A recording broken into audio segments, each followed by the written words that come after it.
Hello and welcome to 10 by 9, where 9 people have up to 10 minutes each to tell a true story from their own life. I'm Paul Doran, and this is the 10 by 9 podcast.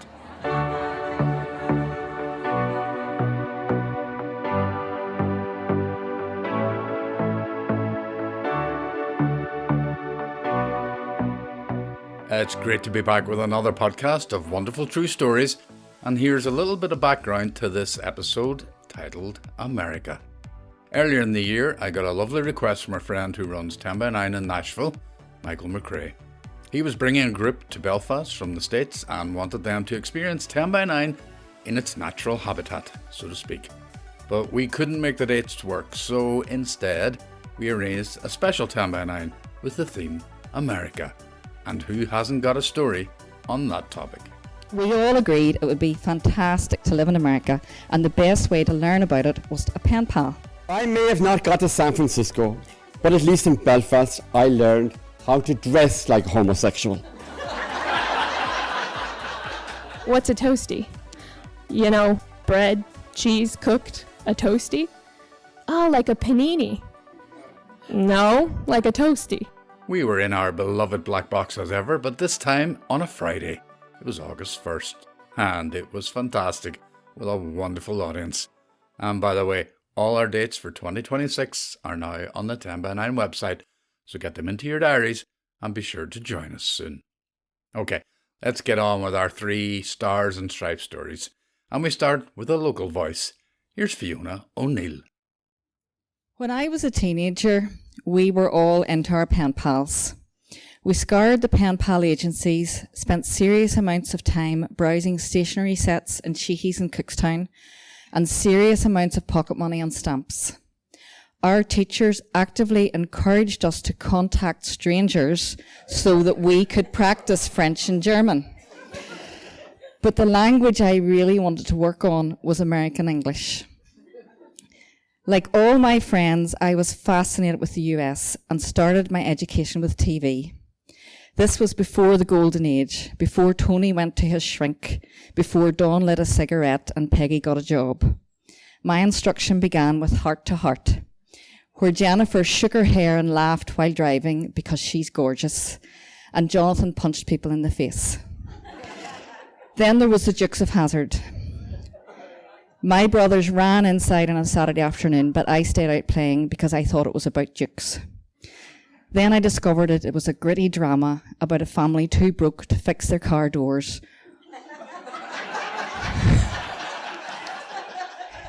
Or buy poor Daisy a new pair of jeans. In my teens, there were the sitcoms where families lived in houses with living rooms as big as a film set. The girls wore bright clothes, had softball uniforms, sleepovers, and went on dates. Books were even better. I borrowed every American teen novel in Cookstown Library. I will confess this included Sweet Dreams romances and Sweet Valley High, but we only read those ironically. Judy Blume was and still is a fundamental educator, not only on periods, but also on the complexities of relationships where friends do lie, bully and betray each other and can be forgiven. Lois Duncan and Paul and Bonnie Zindel taught about dysfunctional in-crowds, coercive relationships and astral projection. I went to the cinema every week and studied the classics like The Karate Kid 2. But I also found the perfection of Back to the Future. We all agreed it would be fantastic to live in America, and the best way to learn about it was a pen pal. I paid my agency fee and was introduced to Ramey, short for Ray Michelle, from Hinckley, Ohio, and we started a busy correspondence. I was always excited to get an envelope with a scratch and sniff sticker on the back, sometimes strawberry, other times dill pickle, boke. She wrote on yellow legal paper, which she called foolscap. So glamorous. She was everything I could have wanted. She had dark hair, even-toned American complexion, no sign of a freckle, a relaxed smile with straight white teeth, and an actual boyfriend called Troy, who she said was a total prep. She asked if we were preppies or punks. I had no idea what a preppy was, but I was sure we weren't punks. I wasn't so sure on the clothes. In photos, she and her friends wore turtlenecks with crew necks layered over. and that wouldn't have been the thing in our crowd. I didn't know if she was that much into fashion, because when I sent a picture of me dressed for Slough-Neil GAA disco, hair in a ponytail at the top of my head, white top, massive belt with a navy and white spotted dirndl skirt, she wrote, "You guys dress way more sophisticated than us." They didn't have many discos, and they would go to wrestling meets or for frozen yogurt. I had never heard of this, and I tried a tub of Spelga in the freezer. It wasn't great. I banged on about my American pen pal all the time. I don't know how my three-dimensional friends listened to me. As soon as I got a letter, I scribbled all my ruminations about boys, clothes, bands on my fancy paper and posted them off by return. After a few years, I persuaded my parents to let me invite her to stay, and she came. Joy. It was a summer between lower and upper sixth when I was about 17, and I was appropriately self-absorbed. I had no appreciation of the amount of effort my family put in. My wee sister gave up her bed, my parents drove us around the country, and it's no joke having a visitor for 2 weeks. But for me, it was great. We picked her up at Aldergrove Airport. She commented later that she hadn't seen any trouble when she arrived in Belfast and couldn't get that Aldergrove isn't Belfast. We chatted all the way home. I showed her all my tapes and posters. She didn't know Deacon Blue, and I was sure if I introduced her to them, they would break the American market. She brought me a red high school sweater, the coolest item of clothing I had for the next year. There wasn't a turtleneck in sight, only cool, casual clothes. I guess they were preppy. She had thick, glossy magazines with a luxurious smell, far better than Smash Hits or the Jackie, and I studied every page. We had outings. We went to the Giant's Causeway and stuck to tradition by sitting under a rock to shelter from the rain. We went to the Ulster American Folk Park, my aunt's house, my granny's house, Machrafelt.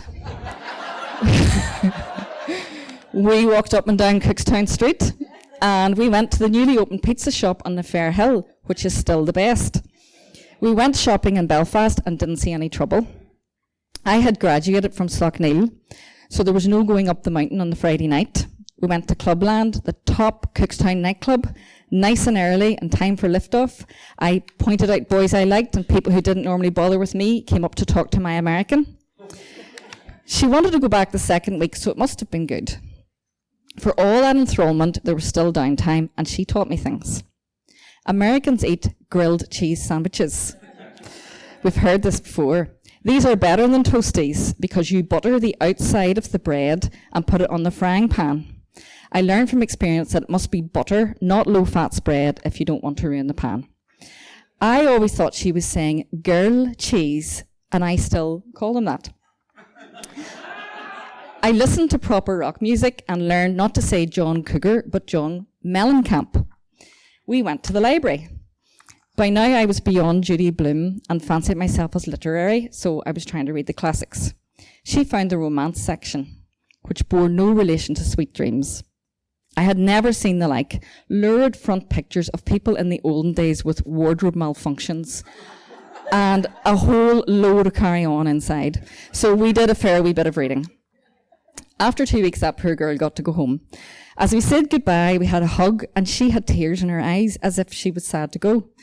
I didn't feel too bad because there was a notion I would go to visit her.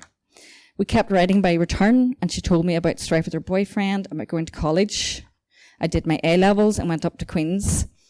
The letters became infrequent, and then they petered out. I didn't have time with all the studying. All the running round the halls of residence, talking pure rubbish.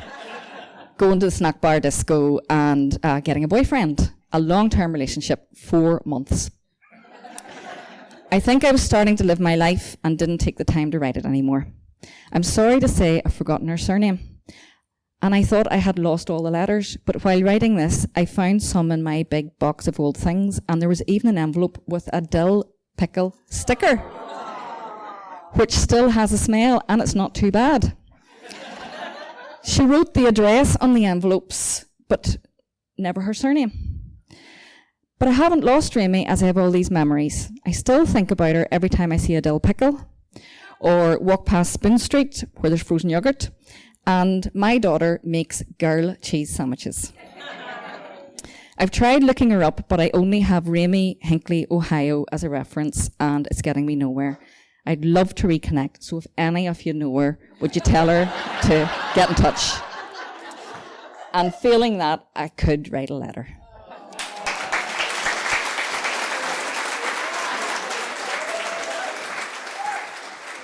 Thanks so much, Fiona. Let's hope someone can help you out with tracking down the missing pen pal. Apparently, America is so small, everyone knows everyone else. If, like Fiona, you want to tell your story at 10 by 9, the process is simple. Check out the themes on the website, then send your story through the submissions page. I'll give you feedback and help you make it the best it can be. If you're nervous, don't worry, you're never alone. It's a collaborative process from start to finish. Okay, on to our second story, and it comes from much loved 10 by 9 regular. Not quite a local voice, but not foreign either. Here's Cork's finest, Richard O'Leary. Long, long ago, in the last century, it was the 1980s, when I was a student, and I went into a bookshop, and my eyes landed on a book the likes of which I'd never seen on sale before. The sort of book in the 1980s you wouldn't show to your mother. And I didn't show it to my Catholic mother because it was the sort of book they thought to be a dirty book. And I dared to buy that book, but I kept it out of sight in a brown paper bag. Like this brown paper bag. Would you like to see the book? Yes! I knew you were that sort of audience. The book is titled States of Desire, Travels in Gay America. A chapter on San Francisco begins. San Francisco is where gay fantasies come true. The famous gay life of the city. I sense it rippling all around me. We stopped at a gay nude beach. That's enough for you. I'll leave the rest to your imagination.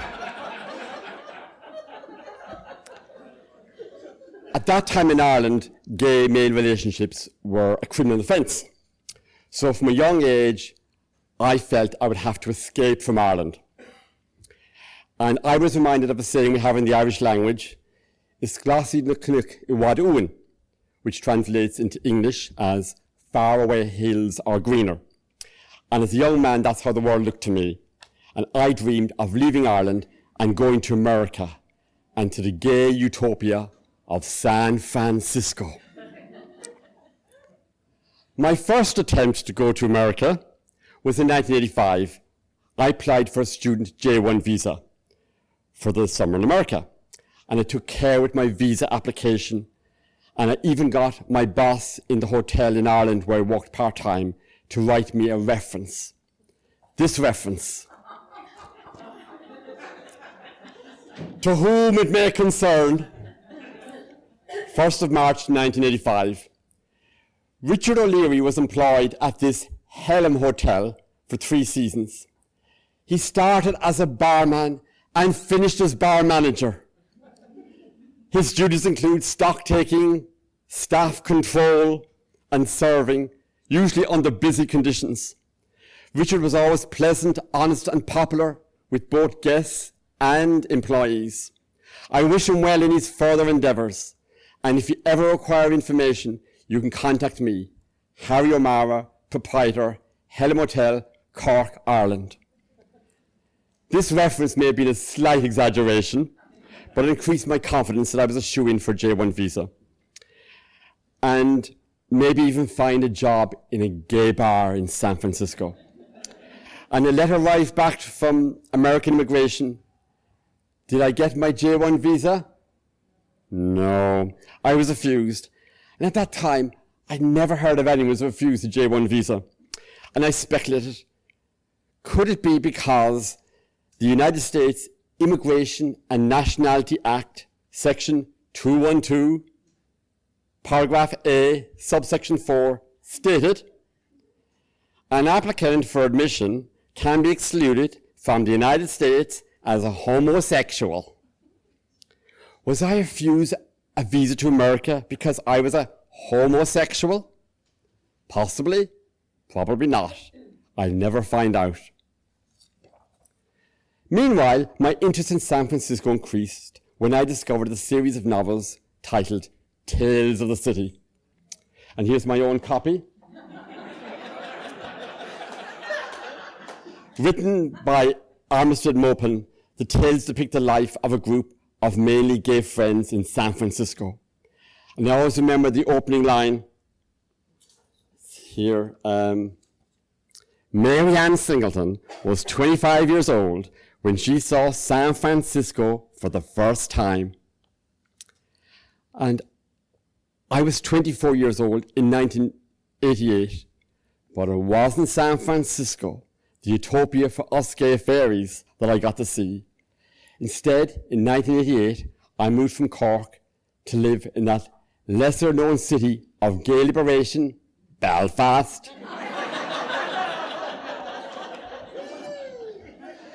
I may have not got to San Francisco, but at least in Belfast, I learned how to dress like a homosexual. Imitating what I thought to be the latest gay fashion in San Francisco, the gay leather clone, I had my own leather cap to wear to the weekly gay disco down in the Orpheus on York Street. I made my second attempt to go to live in America in 1994. I applied to study for a PhD, and I received this letter from an American university. Dear Mr. O'Leary, on behalf of the Division of the Social Sciences, I am pleased to offer you admission to the University of Chicago for graduate study in the Department of Sociology. I was finally going to go to America. Or was I? Because at that time I'd met and fallen in love in Belfast with a hot Ulster Protestant. But my hot Ulster Protestant, unlike his Ulster Scots ancestors, he didn't want to leave his beloved Ulster and go to live in America. So I declined the offer to study in Chicago in America. Eventually, aged 40, in 2004, I finally got to visit San Francisco. The occasion was an academic conference. This conference, this one, the Association for the Sociology of Religion, annual general meeting, Ramada Plaza International Hotel, San Francisco. So there I was in San Francisco, like the San Francisco, and I was all alone in the San Francisco where gay fantasies come true. And I had brought with me my rough guide to the USA, and the guide told me there was a section called San Francisco's Gay and Lesbian Bars are many and varied, ranging from cozy cocktail bar to full-on, no-holds-barred leather and chain hangouts. So naturally I took myself to the no-holds-barred leather and chain hangout. This one called the Powerhouse. Do some people in this audience know the Powerhouse? 1347 Folsom Street, full-on leather boys. It said, definitely not for the faint-hearted. I didn't faint. But neither did I find the gay utopia. Maybe I changed. I had, after all, my hot Ulster Protestant partner back home here in Belfast. I no longer dream of the gay utopia in San Francisco. I realise that maybe it's Glossy na Cnick Wadúin, faraway hills are greener isn't always true.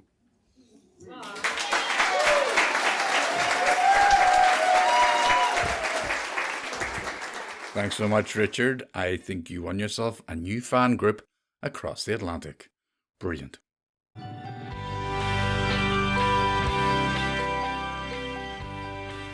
Just a quick thank you to all of you who donate or have donated to 10 by 9 via Patreon or at our live events over the years. As you know, 10 by 9 is always free, so it really helps to keep us going, and I am so grateful. If you're interested in helping out, just go to Patreon or make a one-off donation via PayPal using our email address. Okay, here's our third and final story on this special America podcast. And it's only right that we have a genuine American voice. She's been settled in Belfast for a few years now, but it hasn't always gone smoothly for Mylie Brennan. As soon as I open my mouth, everyone from this island knows I'm an American. I'm born and bred, many generations removed from my ancestors that left Europe. At least some of those ancestors were from this island. And yet, perhaps to these somewhat mythic ancestors' dismay, I've opted to make the opposite immigration journey. I've lived on the island of Ireland for most of my adult life. But to my friends here, I remain unendingly American. My accent, the words I use, my optimistic attitude, dead giveaways. However, I have acclimatized to the culture here. I was rather jarringly reminded of this when my husband's mother came to visit. She asked questions the entire 2 weeks she was here. I should have been prepared, but a lot of them caught me off guard. One lunch, she was reading through the menu, and she asked me, "What's a goujon?" I answered, "Oh, it's a chicken strip." "What's this roast of the day?" "Oh, it's like a Thanksgiving dinner, but the meat depends on the day." "And what's a toasty?" When she asked that, I was instantly taken back to my very first week in Ireland, February 2014.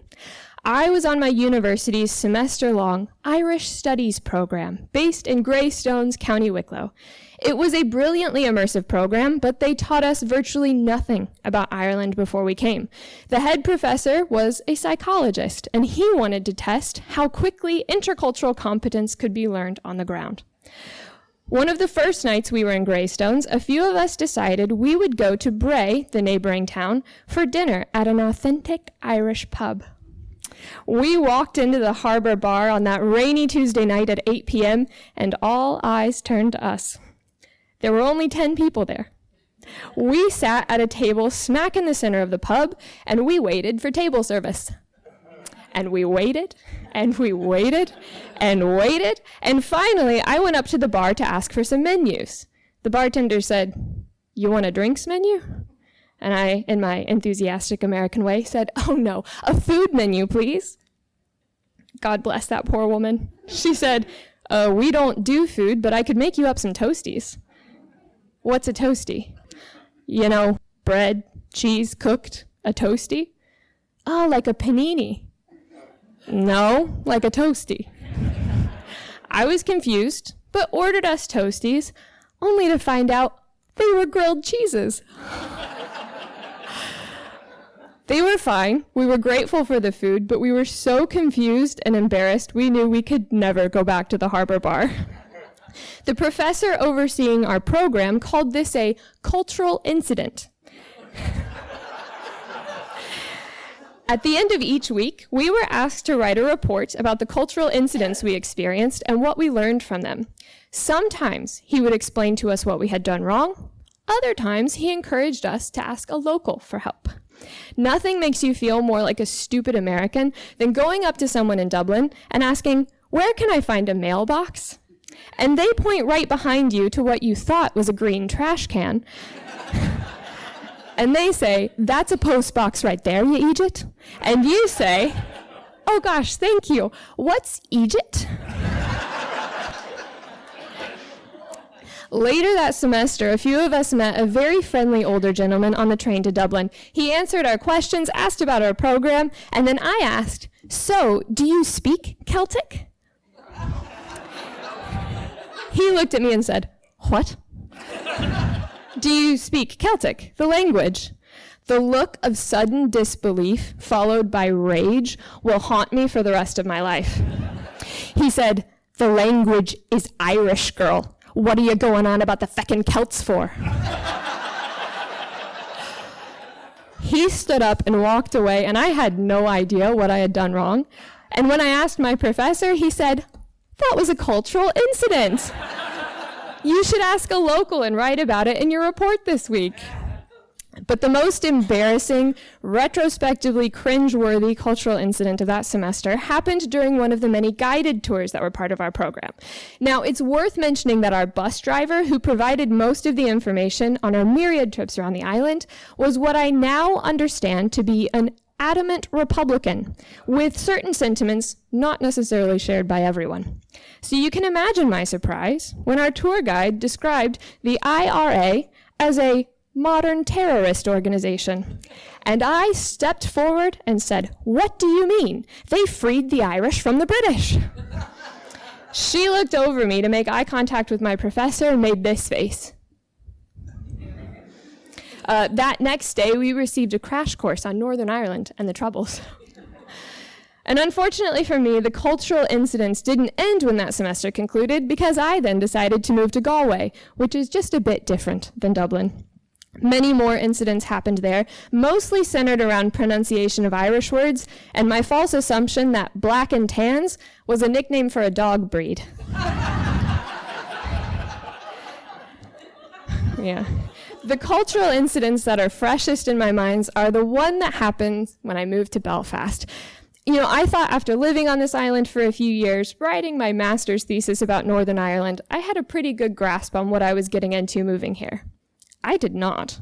Besides confusion around practical differences between life in Galway and life in Belfast, there are a lot of cultural differences between the North and South as well. One being that you apparently shouldn't use the North to refer to Northern Ireland in certain settings, like when talking to your loyalist colleague who represents the DUP on City Council. While I have had plenty of mishaps of a green and orange nature, most of the persistent issues I've faced happened because of the language barrier. One evening, a friend graciously invited us to their home for tea. You can imagine our surprise when we showed up to find dinner almost ready after we'd already eaten, because we thought we were being served tea, the drink. I also found myself lost in translation when I worked at a pizza joint and trade market that was on the Dublin Road. My first week, the boss turned to me and said, "Mylie, can you get the floor a brush?" I thought I'd misheard him. And after the fourth time of me saying, "I'm sorry, you want me to do what?" he said, "I want you to get rid of the flour on the floor." "Oh, you want me to sweep?" After the realization dawned on him, he said, "Yeah, okay, but you sweep with a broom," I answered. He shook his head in dismay and said, "This is a brush. A broom is what a witch uses to get around." After 5 years in Belfast, I've still found myself recently confused by some phrases, like when a friend said, "Pull your finger out," which sounded quite scandalous to me. Another of my friends recently said, "Ugh, my head's a Marley. What was the date again?" Later, forgetting exactly what he said, I said, "How's your barley head?"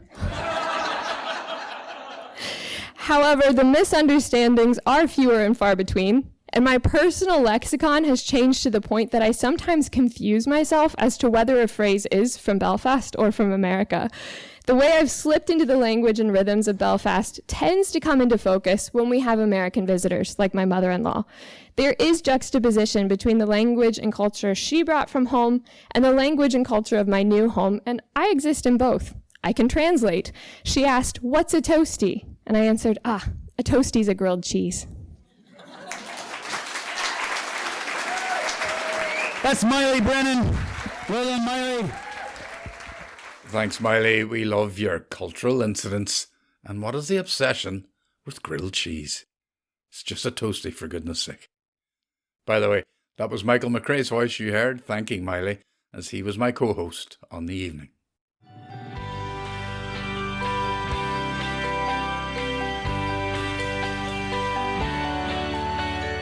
And that's it for this America podcast. You can keep up with all our upcoming events and themes by having a look at our website. That's 10by9.com. 10by9 is on the socials naturally. You can follow us on Twitter, Facebook and or Instagram. And you can get in touch via email at 10by9belfast@gmail.com. Thanks to everyone who helped make 10by9 America happen. Leanne and Margaret, of course, who were there not just to help me, but also to reunite with Michael McRae, who was briefly their lodger. Thanks to Michael himself for inspiring the evening and for co-hosting, and for all he does for 10by9 in Nashville. Thanks to the lovely team at the Black Box, the best venue in Belfast. Thanks to the 10by9 audience, of course, who came out wrapped in the flag to support our storytellers. And of course, thanks to all the people who shared their American stories that evening. Willa Murphy, Sarah Torrance, Roberto Shea Espinoza, Kelsey Campbell, Joan McRae and Michael himself. But especially Fiona O'Neill, Richard O'Leary and Mylie Brennan. I'm Paul Dorn and I'll be back with another podcast soon. But for now, bye bye.